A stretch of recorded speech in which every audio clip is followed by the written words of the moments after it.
to be some cutting away of fleshly things. And maybe for 40 years, you see, they had not been circumcised. But now there was a generation that had to be circumcised. And the thing I want to say to you is you've been carrying some flesh. And you've been getting by with some things. And you've been doing some things. And God's winked at it. And God's allowed you to do it. But what God is saying is this new thing that I want to do requires a re-sanctification in every man's life.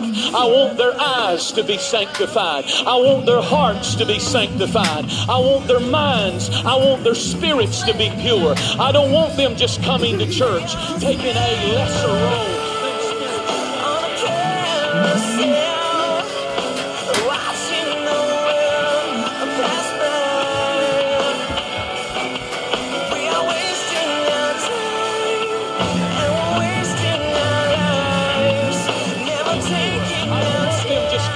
Church, taking a lesser role in spiritual things in the home. But tell the men that if they'll stand up, tell the men that if they'll cut some of that flesh that's been binding them, some of that hidden stuff. You know, they were circumcised in their secret places, and that's where men need it. We need to deal with those secret issues and those secret things, those fleshly things that are hanging on to us, hindering us from God's unprecedented blessings.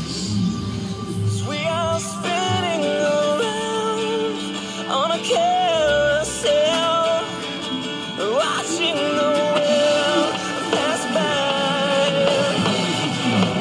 We are wasting our time, and we're wasting our lives. David's mighty men at Ziklag when the city was burned and their families were taken captive. The mighty men, you understand, these weren't wimpy men.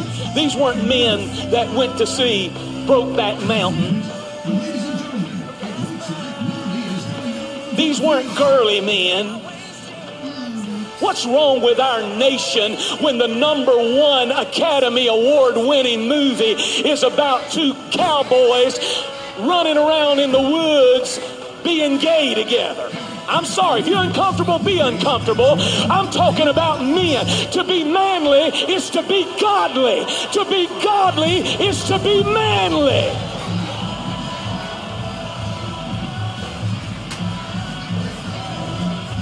And if you went to see that movie, shame on you. We're living in a time when the enemy wants to feminize men, when the enemy wants men to be jellyfish backbone, don't care about spiritual things, just sit in your chair and flip your flipper and let your mind vegetate while your family goes to hell. This pit that life's pushed me down, I don't know just how long